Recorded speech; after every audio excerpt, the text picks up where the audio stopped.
Hi folks, welcome back to the Hoard and 13. Got a nice day going on, a little windy. Hopefully it doesn't mess with the camera too much.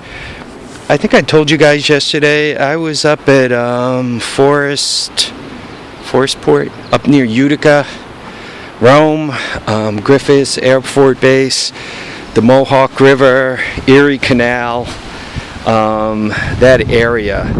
It's about 200 miles from me, just over 3 hours, and that's cooking it. That's putting some fuel through the old Toyota here. And what I brought home, first of all, was this is a 250SX, obviously, and I showed you yesterday that it was a 1985. I think you guys could see all of that, right? And take note of the handlebars, the way there's these things on top and the narrow front tire. The good thing is they really do look pretty complete here, and the front tire looks like it actually holds some air. In the back, front fender is missing the first half. The dash is more or less intact. It's missing the things on the side. He did not have the key. The throttle does move. The choke is seized. The gas tank needs a major restore if it's any good at all. You know, the headlights there. The plastic in the back, just quickly, this is the part that's typically broken, so it's good that that part is intact on both of them. Obviously the back here is missing, and it's got the trunk, nothing in the trunk, but no junk in the trunk, boys, no junk in the trunk. So here's the rest of it. The exhaust pipe appears to be intact. It's bolted on properly. If you kick it, I mean, the piston's going up and down. I'm getting a little thud. I don't know how much oil is in it, so I don't know if that's wet or dry. I thought I saw the CDI. Yep, there's the CDI, round plug CDI, not the two little separate ones. It's not rolling for some reason, so I'm not sure if the brake is seized or it's got a rear end problem. This tire held some air, but we put a knife through it to get it into the truck. This one really didn't hold air. The front does, so does it run? When Ed talked about this, he seemed to indicate that it was raced, and that always scares me a bit, to what's going on with the motor. But before I call it dead, I'll probably slam a carburetor on it, slam my portable CDI box on it, slam the compression tester on it, and see what I have, right? Those things do not hurt. I mean, the shifter is not welded, the Kickstarter is not welded, right? These are all really good things. To be honest, the frame doesn't look too bad. It doesn't look like it's torqued. It looks like at some point it did do a roll. You can see how that's bent, right? That one isn't too bad, but this one's bent. So, I don't know if we invited a mouse to live in there or not. But so this is the 1985 250X. This is a 1984. I think I'm showing this to you. And this is a 200SX or a TRX200. There's no SX in that. Here's the exhaust pipe from that. It's gutted. Right, you guys could see it's gutted. This thing, missing the front shocks, missing the front plastic, obviously. It does seem to have most of this side of the engine there. right? You can see the exhaust system, the head's on it. It's even tight. This cover's on, not taken off. The exhaust is here, but this is looking a bit ugly here. I'm not sure what's going on. And once again, it's empty. Right, somebody cut the guts out of it. There's no CDI to this. Calvin, is this the bolt you need? Right there. Is that what you need? Let me know. I mean, the airbox is intact. The carburetor and intake manifold are gone.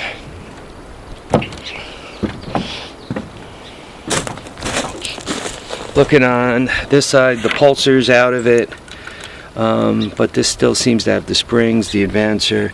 You can see the crank is out of it. I think the crank's out of it. I don't know. Maybe the crank's out of it. Maybe it's in there. I'm not sure. Transmission's still there. Still kind of shifts. I didn't check to see if it rolled or not, so I'm not sure about that. I still got the toolbox and the lid, which is actually kind of rare.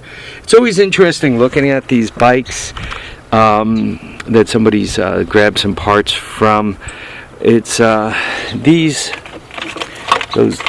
bolt that I mentioned for Calvin. They're about impossible to find on any bike, anywhere, anyhow. But this one, it's intact. But a lot of the other pieces, there's the coil. I think that's where the CDI went. You can see the front shocks are off of it. So I would call this a parts bike, plain and simple. It did come with back plastic, and one side of the back plastic is part way there, as you guys could see. It did come with the back rack. The trunk's empty. No lid for the trunk. No junk in the trunk either. Collecting up these bits and pieces of plastic are always helpful, though, because like this mud flap and that one, they're actually in somewhat decent shape. So maybe I grabbed the mud flap from this and part of the fender and kind of rig it, and then part of that fender, and then part of the fenders elsewhere in the Hoard, and rig something up. So there's that, and that's the TRX200, and it's a 1984. Let's get back to these forks for just 30 seconds. Notice the narrow front tire, and notice these things on top. Okay. And I just compared these to 200X forks, and they appear as if, yes, they are 200X forks. And then I compared them back to the original 250SX forks that should be on there. And it was interesting. Obviously, the width is different, about 1 inch different. That's why the 250SX could take the fatter tire, right? If you look at the spacing between the two forks on this bike, they're actually 1 inch wider than the 200X right there. Notice the way the top of the forks look. These just have bolts on them that keep the springs in. And this dimension from here to here is actually, I don't know if it was longer or shorter. I forgot. I think it's shorter on the 250SX. But the triple tree slides up and down, right? So that really doesn't hurt anything. So it looks like you can slam a 200X front end right on a 250SX, and you might even be able to slam it right on the big red, the 250ES. I have one of those over here.